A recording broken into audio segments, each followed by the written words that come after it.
asalaamu calaykum saaxiibaya waa saaxiibkii Tamer Ricard soo laabasho wanaagsan maanta waxaan inoo sharaxi doonaa series lagu magacaabo Lies in Borderland kaasoo ah siriisyada Kooriyaanka kuwooda ugu fiican amase kan keliya aan isleeyahay waa favoritekaga. Haddaba intaynaan bilaabin fadlan nagu soo biir like saar fiidiyowga siina sheer garee mahadsanid. Filimkeenuga wuxuu ku bilaabmayaa wiil lagu magacaabo Arisu oo ah wiil jecel ciyaarista filimka kaasoo aan noloshiisa wax kale ka fikirin. Wuxuu saacado badan ku qaataa horfadhiga kombiyuutarka isagoo geymska ku mashquulsan. Walaalkii ayaa qolkiisa soo gala oo ku canaanta waraysi shaqo oo uu u diyaariyay Arisu kaasoo uusan tegin. Wuxuuna ku dhahaa waxaa tahay qof xaajis badan oo wax matare ah. Kadib Arisu hadalkiisa uu ka xanaaqa ka soo baxaya guriga isagoo xanaaqsan. Wuxuuna fariin u diraa saaxiibadiis Kurabi oo shaqadiisa laga soo eriyay kadib markii lagu qabtay isagoo jacayl la jelay xaaska booskiisa, iyo sidoo kale saaxiibkii Jota oo isagana shaqada laga soo eriyay. Kadib markay kulmaan waxay ka sheekaysanayaan waxyaalo mala awaal ah sida zombie soo weeraray magaalada. Kurabi wuxuu kula kaftamayaa saaxiibadii in haddii zombie soo weeraro uu Arisu noqon doono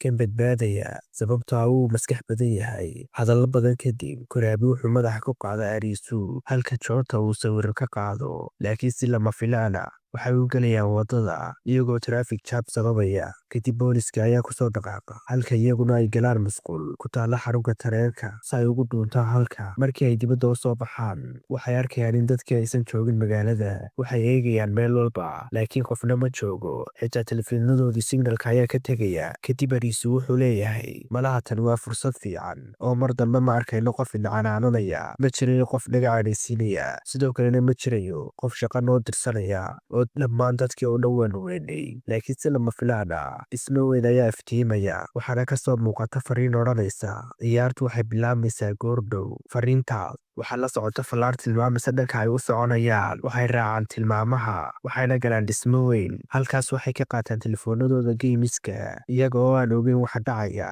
Gabadh magaceedu yahay Shibuki ayaa ku soo biiraysa waxayna ku leedahay wax kale ma jiraan, keliya waa inaad ciyaartaan ciyaarta ugu horreysa waxaa lagu magacaabaa geeri ama nooc, leefalkeeduna waa ka ugu hooseeya. ciyaartu waxay leedahay laba albaab, mid sax ah oo haddaad geshid aad ku badbaadaysid iyo mid khaldan oo haddaad geshid aad ku dhimanaysid kaasoo laysar ku dili doono. Qolka koobaad Shibuki ayaa gabadh kale u sheegaysa inay furta albaabka iyaduna way furaysaa, laakiin nasiib xumo waa albaabkii khaldana waxaana markiiba madaxa kaga dhacaya laysar waana ay dhimanaysaa. aad ayay uga naxayaan arrinka waxaana ay Shibuki ku canaananayaan inay iyadu mas-uul ka tahay dhimashada miskiinta yar. Qolka labaad Kurabi ayaa u sheegaya Shibuki inuu isagu furi doono kan, laakiin albaabka xiga inay iyadu furi doonto maadaama ay gabadhii miskiinta ahayd ay sababteeda u dhimatay. Kadib geesinimo ayuu muujinayaa wuxuuna nasiib u yeeshaa inuu furo albaabka saxda ah. Marka laga gudbo qolka saddexaad ciyaartu waxay noqotaa mid cabsi leh halka tiimku ay iskhilaafayaan iyagoo Shibuki u sheegaya inay markeedii tahay oo laga rabo inay albaabka furto. Laakiin nasiib wanaag Arisu wuxuu adeegsadaa awoodda caqligiisa iyo xusuustiisa isagoo adeegsanaya xisaabta dhismaha ku dhisan yahay iyo sida ay qoraalku isugu soo horjeedaan si uu u arko habka albaabada u kala furmayaan. Kadibna albaab ayuu uga sii gudbinayaa ilaa ugu dambeynta ay ku guulaystaan ciyaarta. Marka ay bannaanka u soo baxaan waxay arkaan kaaran miisas dul saaran kaasoo ka turjumaya leefarka geemka ay ciyaareen. Kadib teleefanadooda waxay sheegaan inay heleen fiisa 3 maalmood ah, macnaheeduna tahay haddii aysan 3 maalmood gudahood ciyaar kala gelin laysar cirka ka yimid ayaa dili doona. Isla markaas ayuu nin meesha ka soo muuqda wuxuuna leeyahay fiisahaygu waxay dhammaanaysaa maanta, ma rabo inaan ciyaaro geem mar dambe. isla markaas ayuu laysar madaxa kaga dhaca wuxuuna ku dhintaa halkaas. Shibuki waxay dhahdaa haddii aad rabto inaad noolaato waana sii wada ciyaarista geemiskan. Xalqada koobaad waxay ku dhammaanaysaa iyadoo gabadh cusub oo lagu magacaabo Usagi ay taagan tahay saqafka dhisme iyadoo arkays laysarre cirka ka soo dhacaya kuwaasoo lagu dilayo qofka ciyaarta ku guulaysta. Xalqadeena labaadna waxay ku bilaabmaysaa iyadoona la tusay Usagi oo buuraha la fulaysa aabaheed. waa xasuuso hore oo muujinaya xiriirka qotada dheer ee ay la lahayd aabaheed. waxay aabaheed ku leedahay keliya fuulista buuraha ayaan ku dareemaa deganaansho. waxaynu ogaanaynaa in Usagi ay tahay qof kali socdo ah oo xoogan. dhanka kale Jota wuxuu u sheegayaa Arisu in qalabka elektarooniga ah aysan shaqaynayn balse raadiyayaasha hore ay weli shaqaynayaan. kadib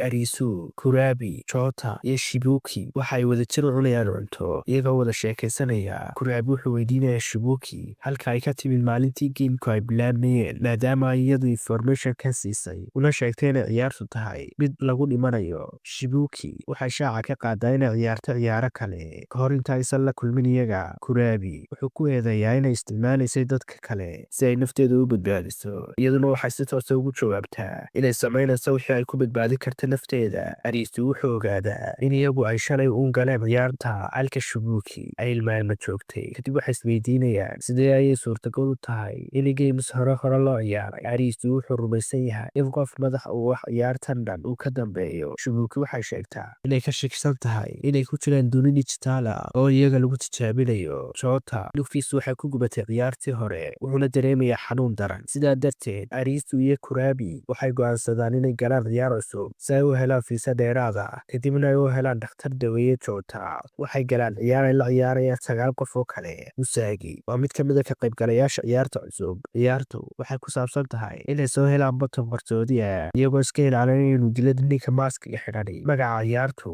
waa gacan ku dhigid. Shuruudaha ciyaarta: 1 qof ayaa ah kan wax eryanaya. 2 qof walba waa inuu iska ilaaliyaa in la taabto. 3 ujeedada ciyaartu waa in la helo bottomka sirta ah kaasoo la qariyay. Hadday heli waayaanna way dhimanayaan. 4 waqtiga ciyaarta loogu talagalay waa 20 daqiiqo. 5 intuu geemku socdo qof walba wuxuu doono uu samayn karaa, xataa qof waa uu dili karaa loomana xisaabinayo. Intaa kadib waxaynu aragnaa in kan wax eryanaya uu yahay nin dheer oo wata maaskiga faraska iyo qori oo dadka laynaya. Kadib markay bilaabmato ciyaartu wuxuu bilaabaa inuu toogto ciyaartayda. Dhanka kale Shibuki waxay u soo dhawaataa Chota waxayna ku qancisaa inay iskaashadaan si ay uga badbaadaan dhimashada. Dhanka kale intii ciyaartu socotay ninka maaskiga xidhan wuxuu dilaa kala badh dadka ciyaarta ku jira. Kuwooda hadhayna waxay go'aansadaan inay iskaashi sameeyaan si ay u khaarijiyaan ninkan. Arisu iyo Usagi waxay raadiyaan bottomka sirta ah halka Kurabi iyo 2 ciyaartoy oo kale ay isku xil saareen inay la dagaalamaan ninka maaskiga xidhan. Arisu wuxuu helaa qol uu bottomkii ku jiro laakiin nasiib xumo waxay ilaalinayaan nin kale oo waardiye ah. Waxaynu ogaanaynaa in si ciyaarta loogu guulaysto ay u baahan yihiin in 2 qof ay isla waqti riixaan 2 button oo kala duwan. Arisu wuxuu qayladhaan u diraa Usagi halka Usagi oo xariifadahi dabaqa sare uga soo boodo. Si mucjisa waxay la dagaalamaan waardiyaha iyagoo ka adkaaday waxayna riixaan 2 button ee ciyaarta waana ay guulaystaan. Dhanka kale Kurabi iyo nin la yidhaahdo Aguni waxay la dagaalamaan ninkii maaskiga xidhnaa. Ugu dambeyn way ka guulaystaan iyagoo ku dilaya halkaas. Kadib markuu dhinto waxay ka qaadaan maaskiga waxaana ku arkaan inuu wato qalab qoorta kaga xidhan taasoo macnaheedu tahay in ninkaasi uu ahaa player geemka ciyaarayay sidoo kalena uu ku khasbanaa inuu dilo dadka si uusan isagu u dhiman. Kurabi wuxuu maqlayaa codka telefoonka gacanta kaasoo uu ka helay jeebka mid ka mid ah ciyaartoyda dhintay. Codkaasi wuxuu lahaa jawaabtu hadda gacantiina ayay ku jirtaa ee ka soo laabta xeebta. Kurabi kadib markuu weydiis dhaho Aguni wax ku saabsan xeebta wuxuu arkayaa inuu baxay. Xalqada saddexaadna waxay ku bilaabmataa iyadoo Arisu uu u murugaysan yahay sababta uu u noqday dhimashada waardiyihii qolka ku jiray. Usagi waxa uu sheegtaa inaysan jirin wax kale oo ay samayn karaan marka laga reebo inay ku qasban yihiin in naftooda badbaadiyaan. Arisu iyo Kurabi waxay ku laabtaan Chota iyo Shibuki waxayna u sheegaan xogaha cusub ee ay soo ogaadeen gaar ahaan taleefankii sheegayay xeebta. Waxay ogaadaan inay jiraan 3 xeebood oo u dhow iyaga waxayna qorsheeyaan inay aadaan si ay wax xoogaa uga ogaadaan. Shibuki waxa uu sheegtaa in Chota uusan socon karin lugtiisa dhaawaca ku yaala darteed sidoo kale fiisada labadooduna ay dhammaanayso maanta. Kurabi wuxuu soo jeediyay inay geem saddexaad galaan si ay fiisa iyo waqti dheeraada u helaan kadibna ay raadiyaan xeebta halka ay ku taalo. Waxay galaan ciyaar kale oo ka dhacaysa beerta dalxiiska. Waxay arkaan miis loogu diyaariyey hub kala duwan iyo qalab ay madaxa ku xiranayaan kaasoo ku qarxaya haddii ay ku guuldareystaan ciyaarta. Magaca ciyaartu waa dhuudhuubasho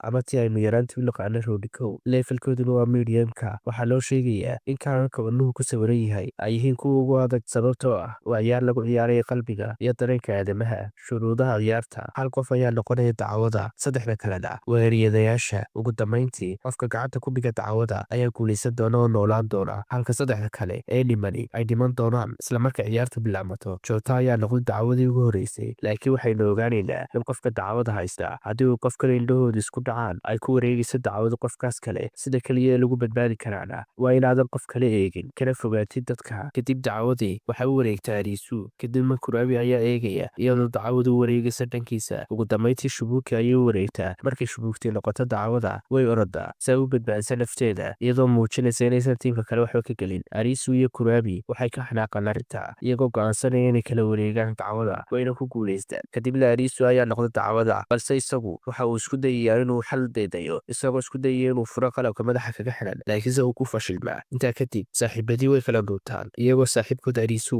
naftooda u huraya islamarkaana Jota wuxuu bilaabay inuu Ilaahay baryo iyagoo hadal xanuuna ku wada sheekaysanaya sidoo kalena muujinaya qiimaha saaxiibtinimadu leedahay. Ugu dambayn waxay dib u xasuustaan saaxiibtinimadoodii iyo xilligii quruxda badnaa ay wada qaateen. Arisu wuxuu doonayaa in mid ka mid a saaxiibadood ku wareejiyo dacwada si uusan u arag geerida saaxiibadiis laakiin Jota iyo Kurabi indhaha uma furayaan Arisu si ay dacwadu ugu wareegin iyagoo ka dooranaya geerida intay arki lahayn dhimashada saaxiibkooda Arisu. Markay daqiiqada ka dhiman yihiin Kurabi uu soo baxaa laakiin ma eega Arisu isagoo macasalaameyn murugo leh ku leh saaxiibkii sidoo kalena muujinaya jacaylka uu qaba saaxiibkii. Kadibna waqtigii ayaa dhimaada jibisyada yaryara ee qoorta kaga xidhnaana waa ay qarxaan. Jota, Kurabi iyo Shubuki way dhintaan halkaas ayayna nagu macasalaameynayaan halka Arisu uu rumaysan layahay inuu waayay saaxiibadii sidoo kalena uu qaylaha furfuranayo.